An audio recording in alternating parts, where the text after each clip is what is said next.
Hello and welcome to our Moxie webinar presented by Sandy Musson from Try and Run Sports in Trenton, Ontario, Canada. Sandy's been using the Moxie with her 11 Ironman triathlon athletes. They all participated in Ironman Chattanooga this past fall, and despite some outrageous heat during the run, they had some very good results. And Sandy's going to tell us about the training that they did for that competition. Our format for today is that Sandy's going to present for about 10 to 15 minutes, and then we're going to take a short question break. Then Sandy will finish the presentation for about another 10 or 15 minutes, and then we'll have a longer Q&A session at the end, and our goal is to be finished up in about 40 minutes at about 1:40. If you have any questions, please type them into the question box on the right side of your screen. If we don't have time for all the questions, we'll continue the discussion on our online forum after the webinar is finished. And the recording for the webinar will be posted on our website. There's a webinar page under the training tab. So with that, I'll turn it over to Sandy, and she can take it away with the presentation. Hi, everyone. It is Sandy Musson, and I have been using Moxie for since 2013. When I started using it, it was for assessment purposes only. And then in late 2014, early 15, I have 8 core athletes who purchased their own. So we decided with our sights on an Ironman in 2016 that we were going to use Moxie exclusively, taking it away from just the assessments and using it on a day-to-day basis.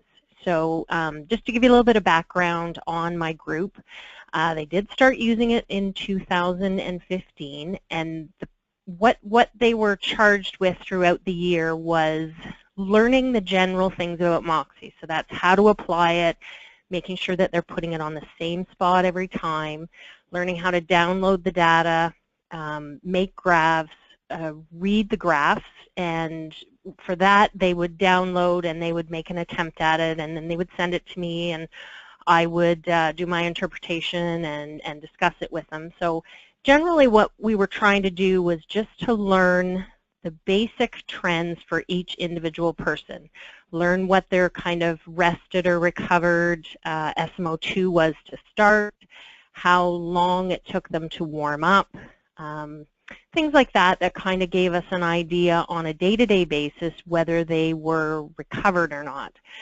Basically, when I started with this, and I continue today, is to emphasize the recovery portion of any program. So we all know that you can do all this hard work, but if you don't absorb the hard work and the stress from what you're doing, you will not get faster, you will not get better. So the big thing that I find about Moxie is that it allows you to really look at that recovery status. So in our athletes, we had 11 in total that went to Chattanooga. 6 were women, 5 were men. They were various ages from 39 to 56, and I had just one person who had never done Ironman before, all the way up to one gentleman who is early 50s, and he was doing a 7th. So out of that 11 people, I had 8 that used Moxie and then 3 that did not, so we did assessments with them, and that gave them their zoning so that they could then do their heart rate training. The biggest thing about Moxie for anybody who is currently using it is we wanted to keep this as simple as possible, to look at the big picture and to get our athletes to really relate what they were seeing on their watches to what they were feeling in their bodies. So for anybody who has not done an Ironman or who doesn't work with Ironman athletes, they are a special challenge. They tend to want to be working out all of the time. They don't like taking downtime because they feel that a missed workout, a bad workout, it's going to undo their entire training plan. They get stress from family because it's such a time-consuming event to train for.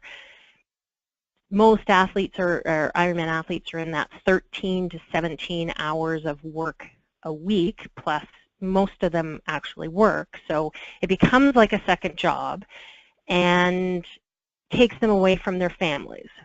So we really want to maximize the amount of time that they spend on their training program so that they can get the most out of that but offend the family the least, I guess is the easiest way to put it. A lot of Ironman athletes don't like the long flow distance training. They find it boring, they find it demotivating. They get into their event, they want to push harder, and if they haven't trained to push harder, then they undo themselves very quickly. So with these thoughts in mind, this is kind of where my training program came from. Out of these 11 people, the majority of them, there's probably about 10 of them, 9, 10 of them that want to work out together all the time. And as we know, when it comes to groups, you have your slowest, you have your fastest. Do you go to your slowest and then your fastest don't get any better? Do you go to your fastest and then your slower people are working way too hard? So with the Moxie, we were able to not only know were they ready to do their workout that was assigned on that particular day, but they knew how hard they as individuals had to work. So what we worked out was when off season, they were working out on the CompuTrainer. We loaded up the course for the Ironman they were going to do, and they did all of their assigned workouts based on their own numbers. And of course, that doesn't matter how far ahead they were behind or behind they were, just the fact that they were all still working out together. So then when we took it outside, it became a little bit more interesting. We did have people of varying degrees and abilities on the bike. So what we would do is, as a group, go out for our warm-up with the instruction to achieve the highest SMO2 they could on that day. Then they knew they were prepared to do their workout.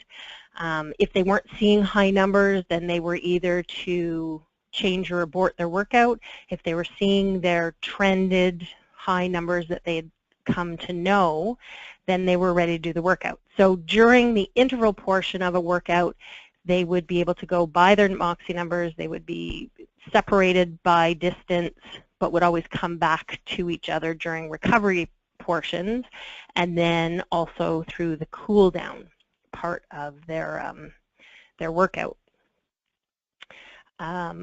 So the other part, you know, if you're giving an intensity workout of some sort and it says you need to do 8 repetitions, if they weren't seeing the numbers that they were supposed to be seeing after 4, then they as an individual had to abort and just ride easy for the rest of the ride.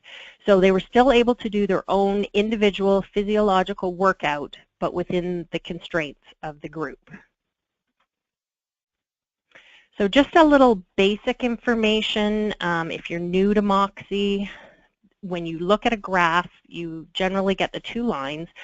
The brown line is your THB, or is a blood flow line. And the most basic of basic, and what I train my clients to do or to know, is that if the line goes down, you're getting less blood. If the line is flat, then you're getting what you need. If the line goes up, then you're getting more blood flow. And then as far as the green line, which is your SMO2 or your oxygen line, if it's going down, then you're using more oxygen than you can deliver. So chances are you are not in your oxygen-dependent metabolism, which is very important for Ironman. If your line is flat, then your delivery and usage are balanced. And then if your line goes up, you're delivering more oxygen than you can use. And that's a good place to be for recovery days, recovery sessions, recovery moments in between intensity workouts. So these are just 2 graph examples. You know, when we started this, we didn't have the benefit of the Garmin Connect graphs, so we basically just looked at the graph that you create off your CSV file.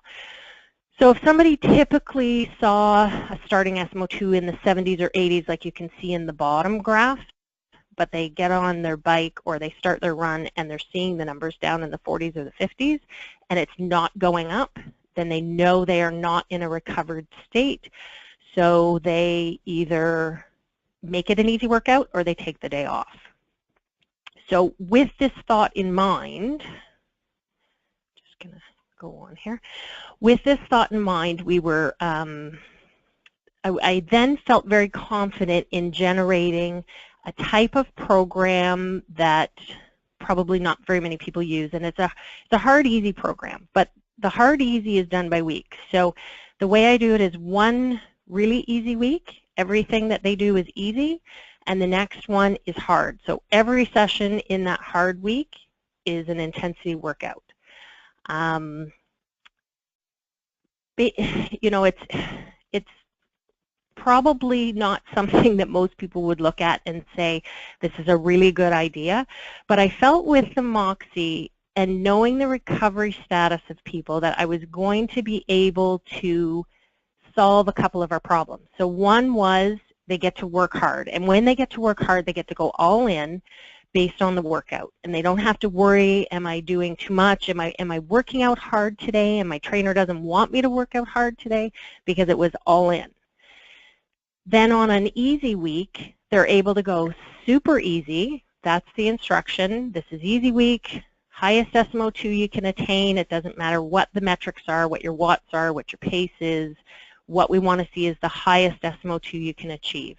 Most of them would find at the beginning of the week it was lower, and towards the end of the week it was higher. So they were really able to see how using the Moxie and employing recovery strategies like nutrition and hydration and Epsom salts baths and massage and rolling and all of that sort of thing was able to help them recover quicker, because they always looked forward to intensity week. And intensity week, their families knew that is the week that is kind of golden. They can't take time off to do, you know, little family things, but then the following week they would be able to abort on a workout if they needed to attend a family item. They would be able to shorten it. They would be able to, you know, get some stuff done at work if they had to. So it really helped them manage their guilt over the amount of time that they take from their family to put towards their activity. The other thing that I noticed with this, because the athletes were really just going all in when they were supposed to go all in, and not on days that were supposed to be easy days, they weren't doing the too hard on easy and too easy on hard, was that we saw fewer injuries, fewer illnesses. They arrived at race day reporting less fatigue and a greater sense of preparedness. So most of them commented to me that even if the day didn't go the way it was supposed to, so this was pre-race, even if it didn't go the way it was supposed to, they felt really super accomplished with their workout program, because they knew they had put in every little bit that they needed to and no more. So they didn't overdo anything. Hey, Sandy, I'm going to break in with a question here, if that's okay. Sure. We have a question. What are the signs of not being recovered? I know you mentioned yeah, so SMO2 already, but maybe you could comment on a few more. Right. So as far as they were concerned, because I'm dealing with athletes that don't have a lot of physiology background, you know, they can't read the little minutia of the graphs. What they were looking for was, A, is my SMO2 as high as I can normally get it? And if I can get it high, say I'm somebody that starts off in the 70s and it goes up into the 80s, and I can desaturate really well when I do an interval, so I go from 80 to 40, but today I'm going, you know, I'm reaching 80, but when I'm going all in, I'm only getting down to 70, then that means that my physiology is not where it should be. So I need to abort, go easy, get some more recovery in. Okay, great. Just a reminder to everyone, you can type your questions in on the panel on the right, and we'll take a bunch more questions at the end. Okay. Just a little bit more about the hard, easy week. It literally, as I've described it, easy week was 6 days of achieve the highest SMO2 that you can achieve on that day. So if that means normally you can go out and you can do a a ride and maybe your easy or zone 2 wattage is maybe 180, but today in order to get my SMO2 higher I have to ride at 140, then that's what you have to do, because the goal of Easy Week is get recovered. Get everything back and ready to go for the following Monday when hard week starts so that you can go all in.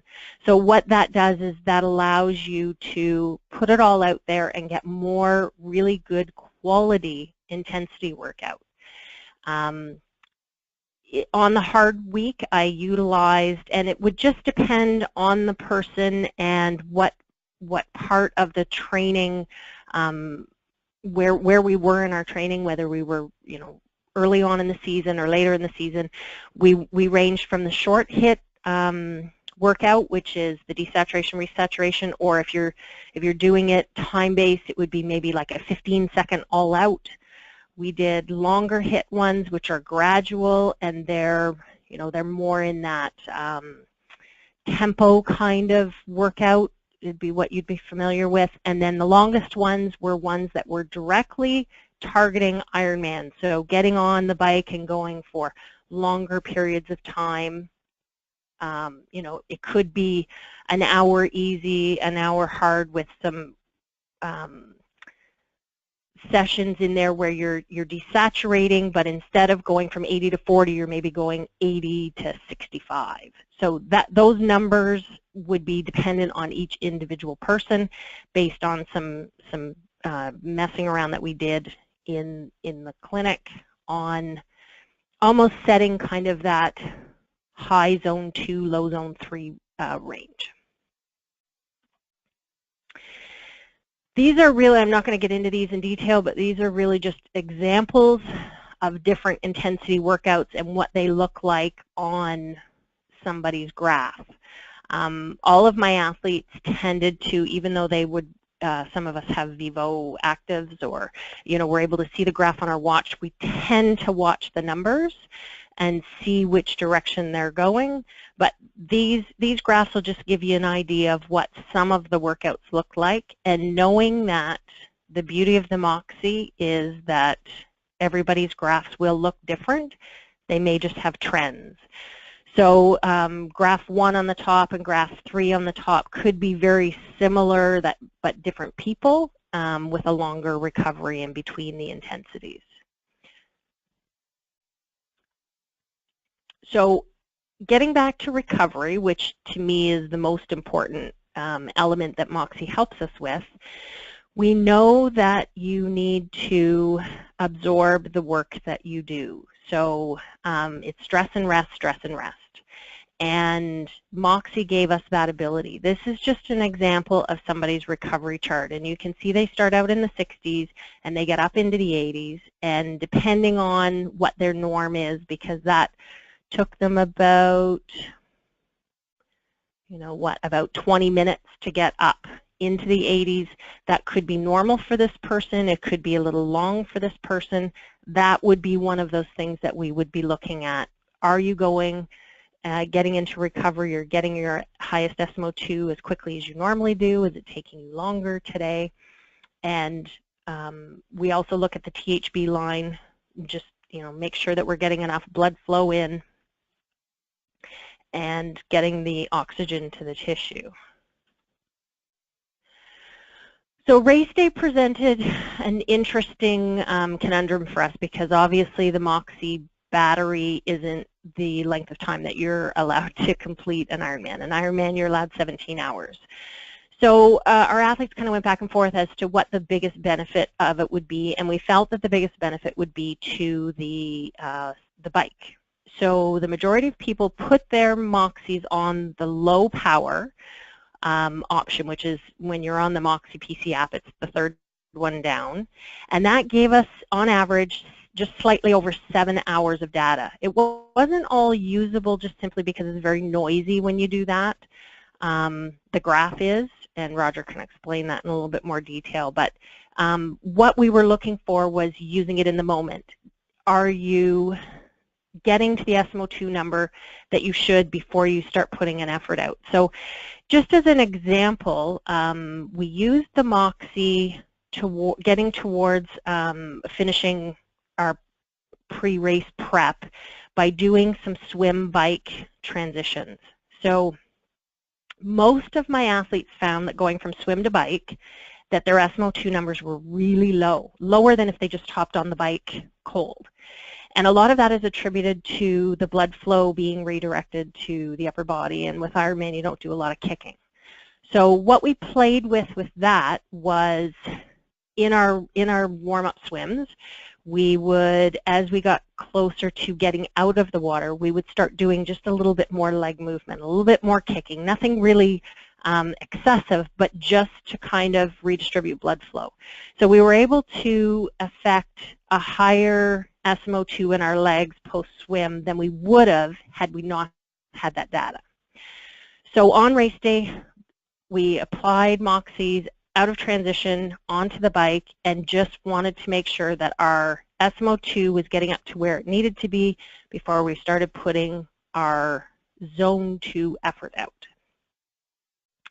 The interesting thing about the Chattanooga race this year is it was listed as the second hottest Ironman in Ironman history, and it reached slightly over 100 degrees.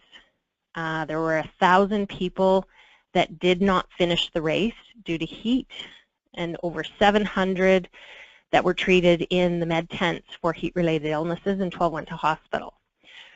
So what a few of our athletes experienced and kind of played with on the bike portion of it was watching the THB line in reference to how hydrated and or how cool they felt.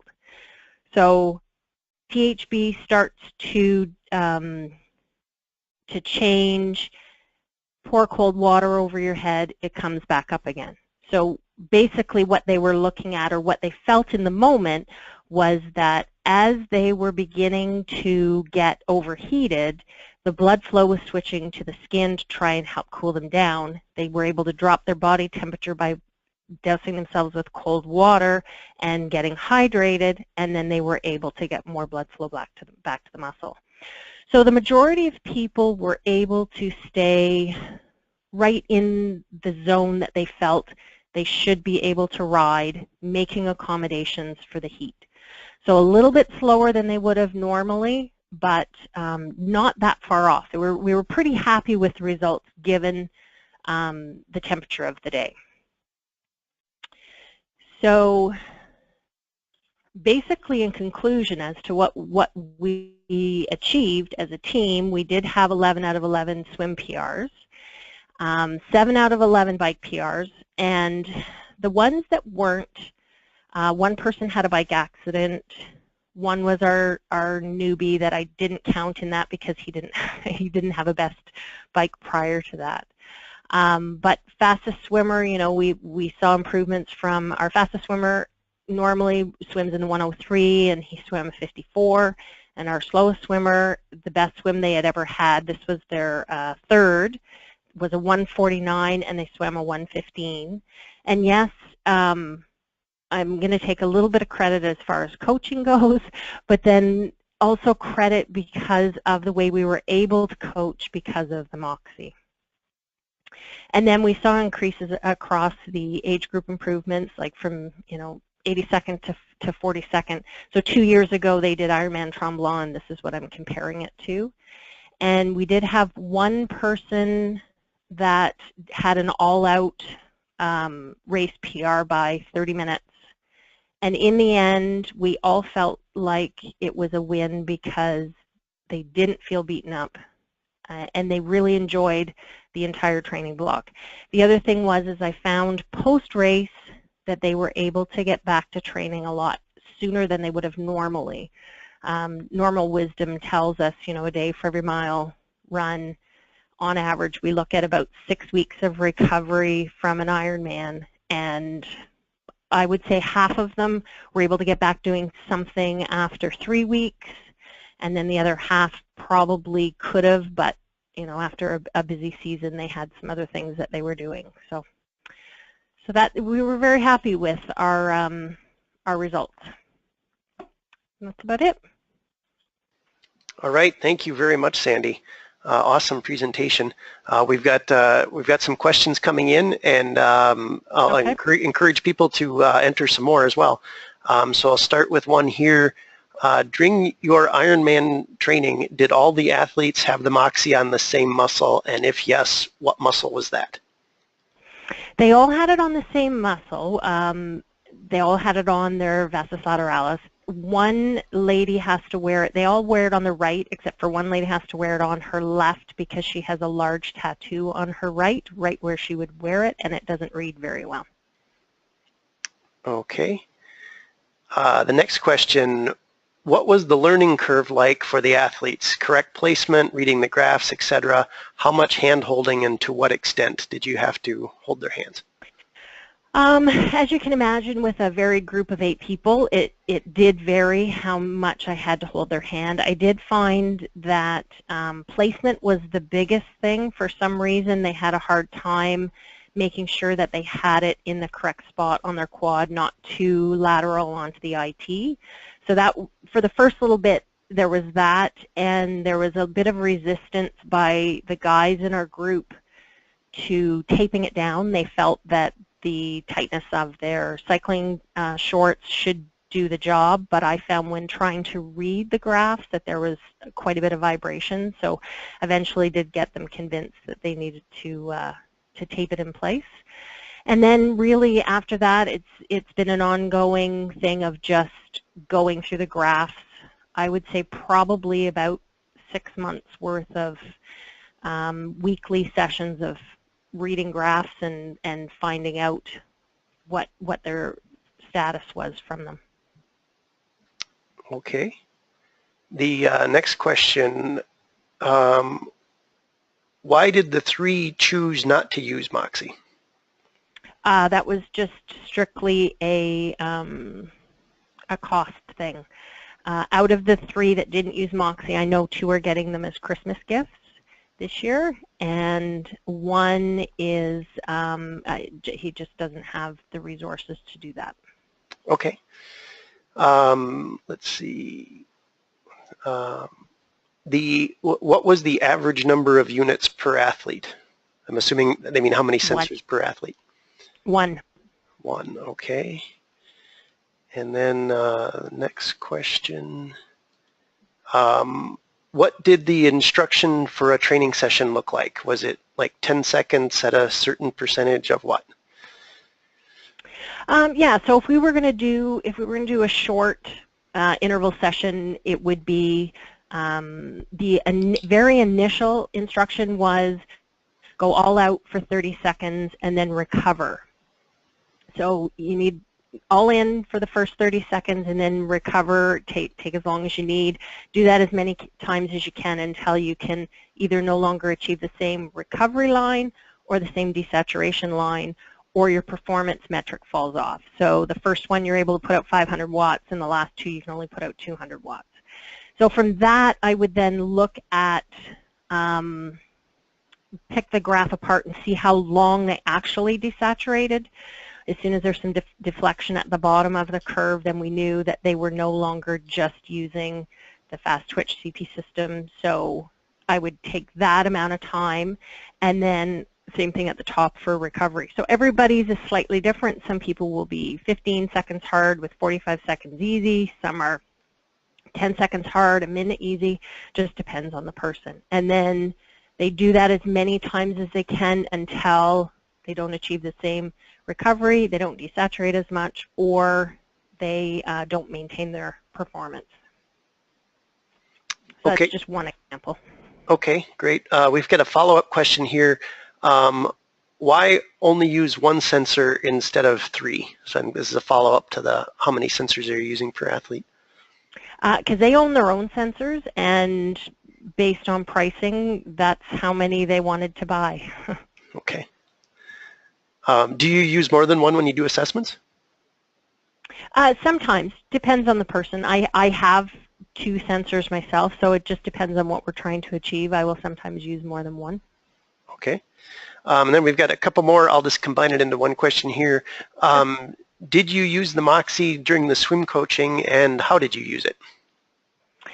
We didn't use the Moxie during the swim coaching, and that is just simply because this group of athletes did not want to risk taking them in the water, even though they know they can.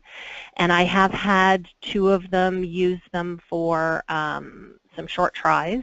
In general, they did not want to use that. So this group is planning on doing another Ironman in 2018, so that's what we will work on for the next little bit, is encouraging them to get in the water with them. Okay, great. Well, that's the end of our question list here. So thank you so much, Sandy, for presenting this. It's a great presentation, and congratulations for the great success at Chattanooga, and we look forward to more. Thank you. All right, thanks for having me. And thanks everyone for attending. And again, this will get posted on the website, the recording, and we'll also post it on the forum in case anyone would like to have some follow-up questions there. So thank you everyone, and also check our website. We've got another webinar scheduled for January.